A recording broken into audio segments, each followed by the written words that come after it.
Hi friends, welcome to Live with Food. நம்ம இன்னைக்கு நெல்லிக்காய் ரெசிபிஸ் பார்க்க போறோம். முதல்ல பார்க்க போறது நெல்லிக்காய் ஊறுகாய். நெல்லிக்காவை நல்லா கழுவி இட்லி தட்டில் 5 ல இருந்து 6 நிமிஷம் வேக வச்சிடலாம். இன்னொரு கடாயில வெந்தயம் கடுகு எடுத்துக்கலாம். சிம்ல வச்சு நல்லா செவப்பா வறுத்து பொடி பண்ணிடலாம். இந்த பொடியை நம்ம ஃப்ரிட்ஜில் வச்சுக்கலாம். இப்போ நெல்லிக்காய் நல்லா வெந்திருக்கு. இதை இந்த மாதிரி உதிர்த்து வச்சுக்கலாம். இப்போ ஒரு கடாய் எடுத்துக்கலாம். இதில் நல்லெண்ணெய் விட்டுக்கலாம். எண்ணெய் நல்லா காஞ்ச உடனே இதில் நம்ம மஞ்சள் தூள் மிளகாய் தூள் சேர்த்துக்கலாம். காரத்துக்கு ஏற்ற மாதிரி நம்ம மிளகாய் தூள் சேர்த்துக்கலாம். நம்ம ரெடி பண்ணி வைத்திருந்த நெல்லிக்காயை இதோடு சேர்த்து நல்லா வதக்கிடலாம். நெல்லிக்காய் வதங்கிட்டே இருக்கும்போதே தேவையான அளவு உப்பு சேர்த்துக்கலாம். பெருங்காய பொடி சேர்த்துக்கலாம். இந்த ஊறுகாய் ரொம்பவே நல்லாயிருக்கும். இட்லி, தோசை, தயிர் சாதம் எல்லாத்துக்குமே நல்லாயிருக்கும். இப்போது பெருங்காய பொடி சேர்த்துக்கிறேன். நெல்லிக்காய் நல்லா வதங்கணும். ஒரு 10 நிமிஷம் ஆகும். இப்போ நான் கொஞ்சமாக வெல்லம் சேர்த்துருக்கேன். நெல்லிக்காயில் புளிப்பு அதிகமாக இருக்கும். அதை பேலன்ஸ் பண்ணுறதுக்கு கொஞ்சம் வெல்லம் சேர்த்துக்கிறேன். டேஸ்ட் ரொம்ப நல்லாயிருக்கும். உங்களுக்கு விருப்பம் இல்லைன்னா வெல்லம் சேர்க்க வேண்டாம். இப்போ நல்லா வதக்கிட்டே இருக்கும்போதே எண்ணெயெல்லாம் மிதந்து மேலே வந்திருக்கு. இந்த டைமில் நம்ம பொடித்து வைத்திருந்த பொடியை சேர்த்துக்கலாம். இப்போ நமக்கு நெல்லிக்காய் ஊறுகாய் தயாராகிடுச்சு. ரொம்ப டேஸ்டான நெல்லிக்காய் ஊறுகாயை தண்ணீர் படாமல் ஃப்ரிட்ஜில் 1 மாதம் வரைக்கும் வச்சுக்கலாம். ரொம்பவே நல்லாயிருக்கும். நீங்கள் ட்ரை பண்ணி பாருங்கள். அடுத்த ரெசிபி என்னன்றதை பார்க்கலாம்.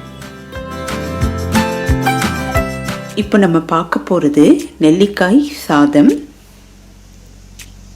இங்கே 3 நெல்லிக்காயை நல்லா கழுவி கட் பண்ணி வச்சுருக்கேன். இப்போ ஒரு மிக்ஸி ஜாரில் கட் பண்ண நெல்லிக்காவை சேர்த்துக்கலாம். காரத்துக்கு பச்சை மிளகாய் சேர்த்துக்கிறேன்.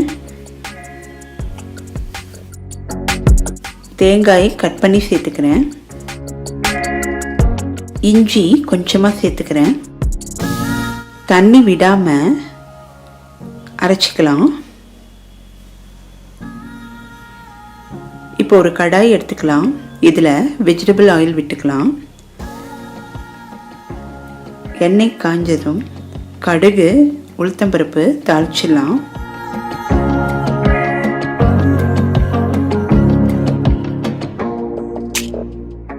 விட்டமின் சி இருக்கிறதுனால நெல்லிக்காயை ஜூஸாவோ சாதமாகவோ நம்ம எடுத்துக்கலாம். இப்போது வேர்க்கடலையை கொஞ்சமாக சேர்த்துக்கிறேன் டேஸ்ட்டுக்காக. நல்லா வதக்கிடலாம். அடுப்பை சிம்மில் வச்சுட்டு நல்லா செவப்பாக வறுத்துக்கலாம். இப்போ கருவேப்பிலை சேர்த்துக்கலாம். ரொம்ப டேஸ்ட்டாக இருக்கும் இந்த நெல்லிக்காய் சாதம். சீக்கிரமாகவும் செஞ்சிடலாம். இப்போ நம்ம அரைச்சி வச்சிருந்த அந்த நெல்லிக்காய் விழுதை சேர்த்துக்கலாம். இந்த ரைஸு புளிப்பாகவும் காரமாகவும் நல்லா டேஸ்ட்டாகவும் இருக்கும். இப்போ நம்ம 2லேருந்து 3 நிமிஷம் வதக்கி விட்டுக்கலாம். தேவையான அளவு உப்பு சேர்த்துக்கலாம்.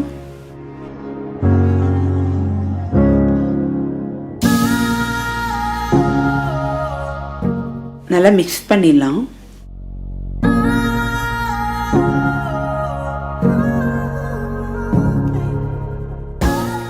இப்போது சாதம் சேர்த்துக்கலாம். சாதம் உதிரி உதிரியாக இருக்கணும். அப்போ தான் இந்த நெல்லிக்காய் சாதத்துக்கு ரொம்ப நல்லா ஒரு சுவை இருக்கும். இப்போ நம்ம ஆற வச்ச உதிரியான சாதத்தை சேர்த்துக்கலாம். அடுப்பை ஆஃப் பண்ணிவிட்டு ஒரு 2லேருந்து 3 நிமிஷம் இலக்கி விட்டுக்கலாம்.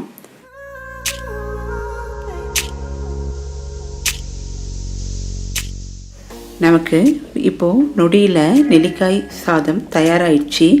டேஸ்ட் அபாரமாக இருக்கும்.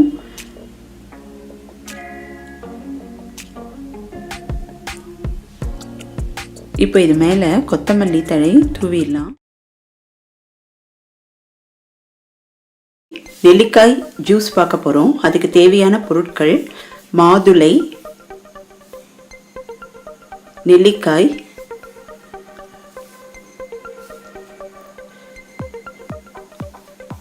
இப்போ ஒரு மிக்ஸி ஜாரில் நெல்லிக்காவை சின்ன சின்னதாக கட் பண்ணி வச்சுருக்கேன். அதை எடுத்துக்கலாம்.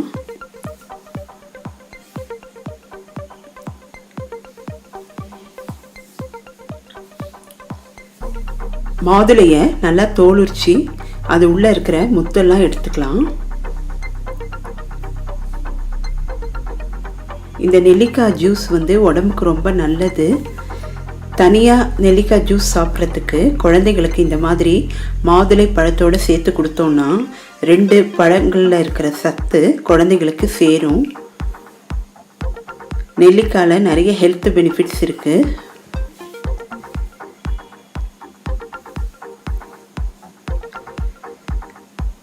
இப்போது கொஞ்சமாக நான் ப்ரௌன் சுகர் சேர்த்துக்கிறேன்.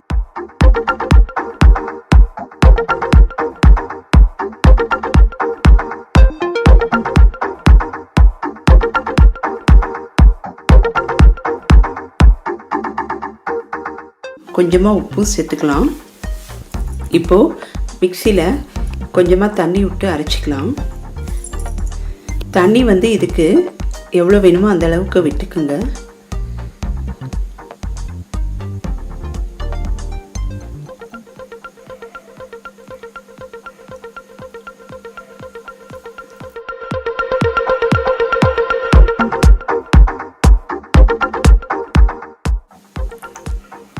இப்போது அரைச்சி வச்சதை ஃபில்டர் பண்ணிடலாம்.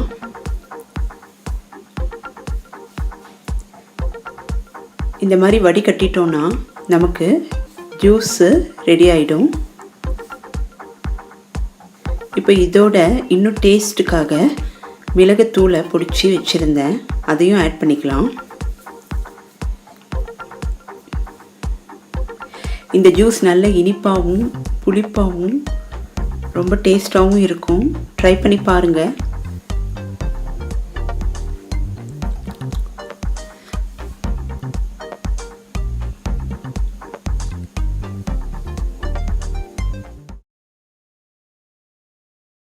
தொக்கு பார்க்க போகிறோம். நல்ல ஹெல்த்தியான தொக்கு.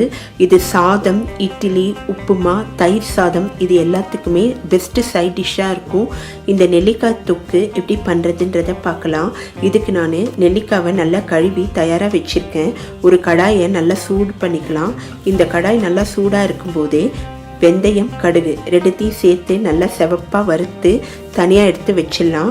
இதை நம்ம மிக்சியில் பொடி பண்ணி வச்சுக்கலாம். இந்த பொடி இருந்தால் நம்ம இந்த நெல்லிக்காய் தொக்கு, மாங்காய் தொக்கு, தக்காளி தொக்கு இதுக்கெல்லாமே இந்த பொடியை நம்ம யூஸ் பண்ணிக்கலாம்.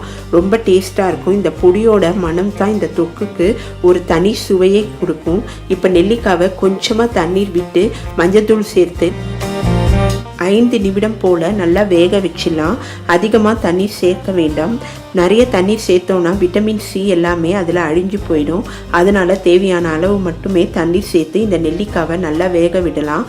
இப்போ நல்லா நெல்லிக்காய் வெந்திருக்கு. வெந்த நெல்லிக்காவை மிக்சியில் நல்லா மை போல் அரைச்சி தனியாக எடுத்து வச்சிடலாம். நெல்லிக்காயில் நிறைய ஹெல்த் பெனிஃபிட்ஸ் இருக்குது. டெய்லி ஏதோ ஒரு ஃபார்மில் நம்ம நெல்லிக்காவை எடுத்துக்கலாம்.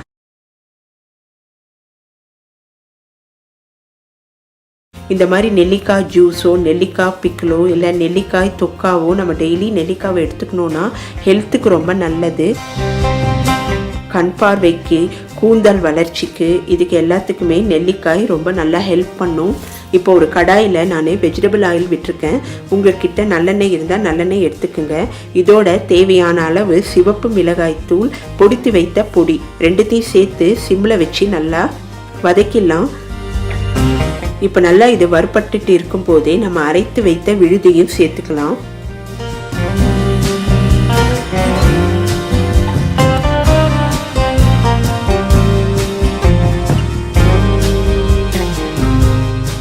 ரொம்ப நல்லா இருக்கும் இந்த தொக்கு. இப்போ நல்லா மிக்ஸ் பண்ணிக்கலாம். அடுப்பு சிம்மிலேயே இருக்கட்டும். இப்போ தேவையான அளவு உப்பு சேர்த்துக்கலாம். பெருங்காய பொடி சேர்த்துக்கலாம். இந்த பெருங்காய பொடி இந்த தொக்குக்கு நல்ல மணத்தை கொடுக்கும். அதனால் மிக்ஸ் பண்ணாமல் பெருங்காய பொடி சேர்த்துக்கலாம். நல்லா மிக்ஸ் பண்ணிக்கலாம். இந்த மாதிரி சிம்மில் வச்சு நல்லா மிக்ஸ் பண்ணிகிட்டே இருக்கணும்.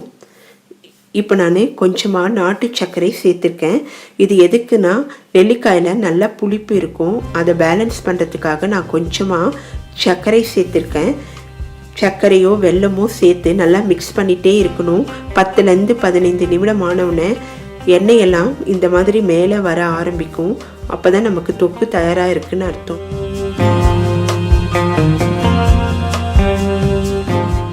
நமக்கு இப்போது நல்லா தொக்கு தயாராக இருக்குது. இதை தண்ணீர் படாமல் ஒரு நல்ல கண்ணாடி பாட்டிலில் அப்படி இல்லைன்னா ஜாரில் நம்ம ஸ்டோர் பண்ணி ஃப்ரிட்ஜில் 7லேருந்து 10 நாள் வரைக்கும் வச்சு யூஸ் பண்ணிக்கலாம். ரொம்ப நல்லா இருக்கும். அடுத்து நம்ம நெல்லிக்காய் ஜூஸில் இன்னொரு வெரைட்டி பார்க்க போகிறோம். ஒரு மிக்ஸி ஜாரில் நெல்லிக்காவை எடுத்துக்கலாம். நெல்லிக்காவை நல்லா கழுவி இந்த மாதிரி கட் பண்ணி எடுத்துக்கலாம்.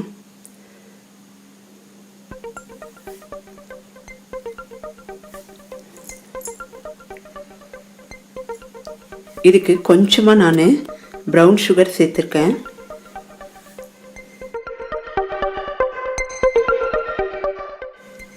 உங்களுக்கு சுகர் வேணும்னா இன்னும் ஆட் பண்ணிக்கோங்க. இப்போது தண்ணி ஆட் பண்ணிக்கலாம். தண்ணி கொஞ்சமாக சேர்த்துக்கலாம். அளவுக்கு அதிகமாக தண்ணி சேர்த்தோன்னா நெல்லிக்காயில் விட்டமின் சி நிறைய இருக்கும். அது தண்ணி அதிகமாக சேர்த்தா அது தண்ணியிலேயே அது விட்டமின் சி எல்லாம் கரைஞ்சிடும். நமக்கு தேவையான சத்து கிடைக்காது. அதனால் தேவையான அளவுக்கு மட்டும் நம்ம தண்ணி விட்டு இந்த ஜூஸை தயார் பண்ணிடலாம்.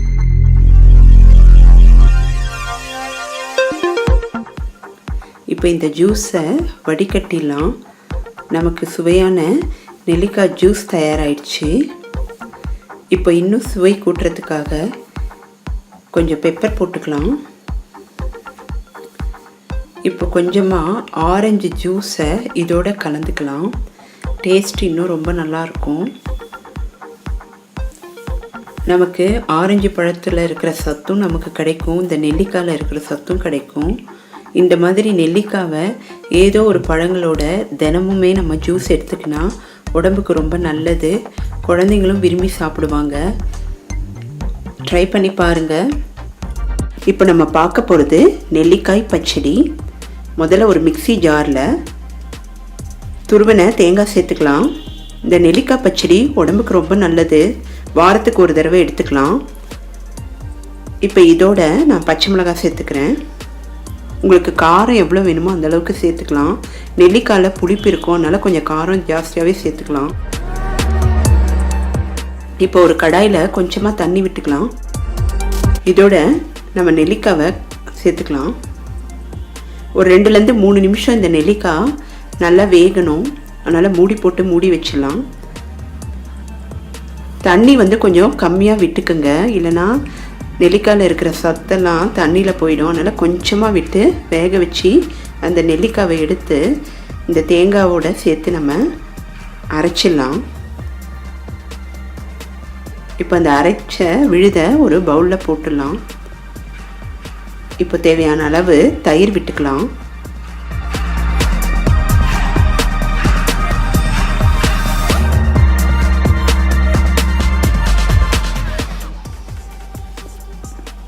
உப்பு சேர்த்துக்கலாம். சாம்பார் சாதத்துக்கு ரொம்ப நல்லாயிருக்கும். இப்போ இதில் தாளித்து கொட்டிடலாம். கடுகு, வெந்தயம்.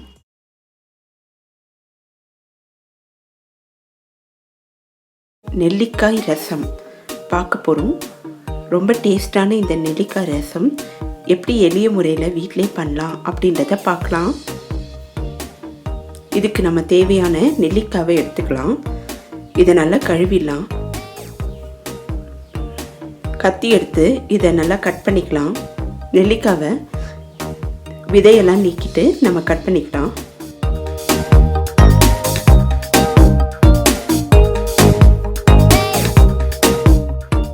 இந்த நெல்லிக்காய் ரசம் சாதத்துக்கு ரொம்ப நல்லா இருக்கும். சூப்பு மாதிரியும் இந்த நெல்லிக்காய் ரசத்தை நம்ம சாப்பிட்லாம். டேஸ்ட் ரொம்ப அருமையாக இருக்கும். இப்போ நம்ம கட் பண்ணி வச்ச நெல்லிக்காவை மிக்சியில் சேர்த்துடலாம். இதோட இஞ்சி கொஞ்சம் சேர்த்துக்கலாம். கொத்தமல்லி இலை சேர்த்துக்கலாம். நல்லா கொத்தமல்லி வாசனையோட இந்த ரசம் நல்லாயிருக்கும். இதை அரைச்சிட்டு வந்துடலாம். இப்போ இதோட கொஞ்சமாக தண்ணி விட்டு நல்ல பேஸ்ட் மாதிரி அரைச்சிடலாம். இப்போ நம்ம ரசப்பொடி தயார் பண்ண போகிறோம். அதுக்கு கடாயில் கொத்தமல்லி விதை, சீரகம், மிளகு சேர்த்துக்கலாம். இந்த நெல்லிக்காய் ரசத்துக்கு காரம் வந்து மிளகு சீரக காரமே இருக்கும். இப்போ நல்லா வறுத்துலாம்.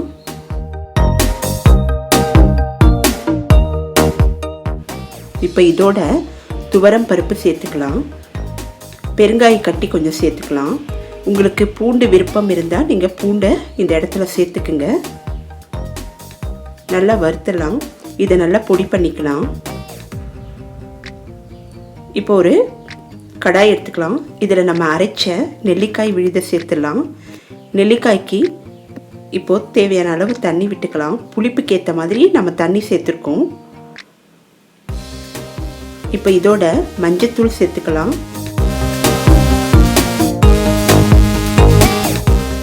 இப்போ தேவையான அளவு உப்பு சேர்த்துக்கலாம்.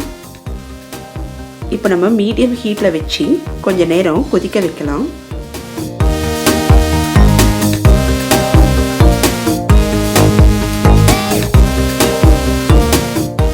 அரைத்து வைத்திருந்த பொடியை சேர்த்துக்கலாம். ரசப்பொடியை சேர்த்துட்டு அடுப்பை சிம்மில் வச்சுக்கலாம். நல்லா நுரைச்சி வரணும். அந்த டைமில் நம்ம அடுப்பை ஆஃப் பண்ணிடலாம். நமக்கு ரசம் தயாராகிடுச்சு. இப்போ தாளித்து கொட்டுறதுக்காக நெய் கொஞ்சமாக சேர்த்துருக்கேன். இதில் கடுகு சீரகம் ரெண்டுத்தையும் சேர்த்துக்கலாம். இந்த நெல்லிக்காய் ரசம் நல்லா புளிப்பாக சுவையாக ரொம்ப நல்லா இருந்தது. ஈஸியாக செய்யக்கூடியது. இப்போது இதோட பச்சை மிளகாவை 2ஆக கட் பண்ணி சேர்த்துக்கலாம். இதை நல்லா வறுத்துக்கலாம். இப்போ இந்த ரசத்தில் இதை தாளித்து கொட்டிடலாம்.